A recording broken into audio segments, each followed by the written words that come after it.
Assalamualaikum warahmatullahi wabarakatuh. Saya Sally Karisma Putri, NIM G131210001.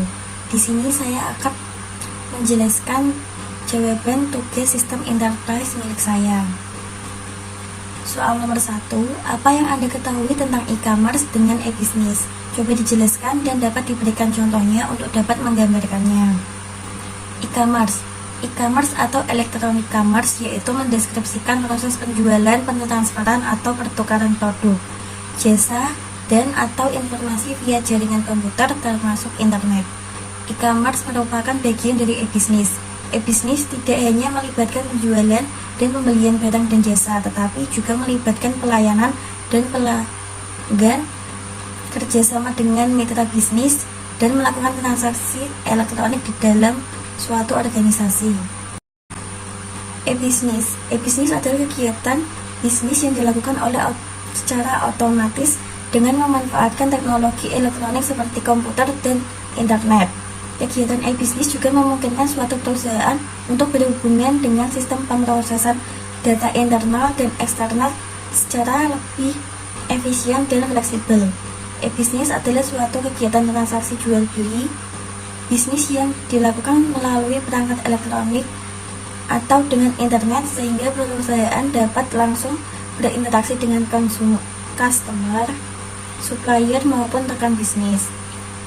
E-business mendukung bagian-bagian pada perusahaan seperti bagian produksi, finance, marketing, dan lain-lain. Jadi perusahaan akan menggunakan teknologi informasi dan komunikasi untuk menjalankan sekaligus mengelola bisnisnya sehingga mendapatkan keuntungan. Untuk contohnya, yang pertama ada business to business, B2B. Ini terjadi transaksi elektronik yang dilakukan antar perusahaan produsen. Biasanya jenis ini menggunakan EDI, Electronic Data Interchange, atau email dalam proses pemesanan, pembelian barang atau jasa, sehingga perusahaan produsen ini tidak mengalami kekurangan bahan baku atau faktor penunjang produksi. Adapun contohnya yaitu bc.co.id, Intro Trading, dan indonetwork.com. Yang kedua adalah business to consumer atau B2C. Jenis business to consumer terjadi perdagangan secara elektronik dari perusahaan produsen atau perusahaan distributor langsung menjual produknya kepada masyarakat umum sebagai konsumer. Adapun contohnya seperti Amazon, Libri, JD.id, dan Lazada.com. Yang ketiga, consumer to consumer, C2C. Jenis ini sangat banyak digunakan di Indonesia dan sangat populer dikenal dengan istilah marketplace karena bertemunya antara consumer to consumer dalam suatu platform menghubungkan antara keduanya. Adapun contohnya seperti Shopee, Tokopedia, Bukalapak, OLX, dan Kaktus. E-commerce tersebut hanya sebagai penghubung bertemunya kedua konsumer tersebut dan tidak melayani transaksi online di dalamnya. 4.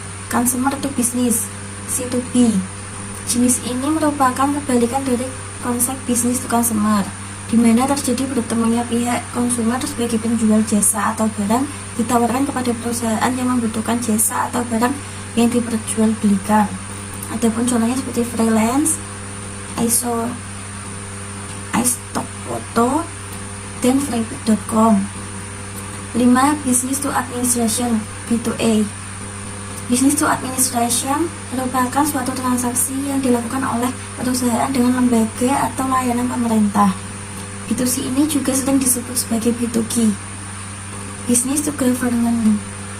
Business B2A ini hadir untuk menawarkan berbagai jenis layanan penjualan produk kepada pemerintah untuk memenuhi kebutuhan operasionalisasi dan proyek yang sedang dijalankan. Biasanya untuk menggunakan transaksi pada layanan ini harus menggunakan tender. Salah satu e-business yang populer di dalam transaksi ini adalah Pajak Go.id. Yang keenam adalah Consumer to Administration. Consumer to Administration, C2A. Ini hampir sama dengan model bisnis B2A. Consumer namun pengertian dari bisnis C2A ini adalah transaksi elektronik yang dilakukan oleh konsumen kepada pemerintah atau administrasi publik. Bisnis C2A ini memiliki tujuan dengan meningkatkan efisiensi serta kemudahan kepada pengguna layanan pemerintah. Selain itu juga meningkatkan fleksibilitas dan transparansi dalam administrasi publik yang didukung dengan teknologi dan komunikasi yang memadai. Model bisnis itu-A ini sering digunakan dalam bidang pendidikan, kesehatan, dan administrasi. Misalnya transaksi elektronik pada website resmi BPJS dan Direktorat Jenderal Pajak. Yang ketujuh adalah online to offline, O2O. Yang terakhir adalah konsep online to offline. Saat ini konsep ini paling diprioritaskan hampir semua perusahaan karena mengetahui potensi ketika kepercayaan customer semakin tinggi akan memberikan profit dan keuntungan bagi perusahaan.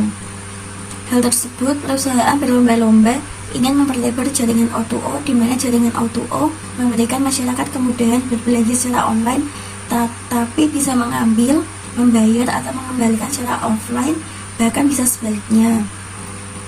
Adapun contoh e-commerce yang menggunakan konsep O2O ini adalah materimall.com, alfacart.com, clickindomart.com, dan Vespa. Yang kedua, sebut dan jelaskan manfaat dari e-bisnis. Apa saja? Manfaat yang pertama yaitu peningkatan efisiensi. Dengan menerapkan konsep e-bisnis, perusahaan-perusahaan akan mendapat perbaikan tingkat efisiensi. Dengan menerapkan e-bisnis, maka akan tampak bahwa perusahaan dapat mengurangi total biaya operasionalnya. Seperti email dapat mengurangi biaya komunikasi, call center dapat mengurangi biaya pelayanan konsumen, website dapat mengurangi biaya marketing, decision support system dapat mengurangi biaya rapat dan diskusi. Yang kedua, meningkatkan efektivitas. Dengan menerapkan konsep e-bisnis, perusahaan dapat melakukan aktivitas operasional sehari-hari, dapat berhubungan dengan konsumen selama 24 jam sehari dalam 1 minggu. Perluasan jangkauan perusahaan. Selain bisa berhubungan langsung dengan konsumen selama 24 jam sehari dalam waktu 1 minggu, konsep ini secara tidak langsung juga dapat menghubungkan perusahaan dengan ratusan juta konsumen yang tersebar di seluruh wilayah. 4.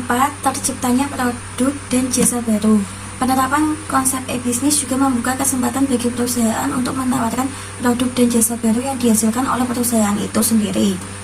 Dan produk atau jasa yang dihasilkan dapat disesuaikan dengan selera unik konsumen. 5. Terciptanya peluang bisnis baru. Dengan semakin berkembangnya zaman, teknologi yang digunakan pun semakin canggih dan berkembang. Karena faktor inilah akan dapat membuka peluang bisnis baru dalam menciptakan produk atau jasa yang baru dan tidak mudah ditiru oleh pesaing.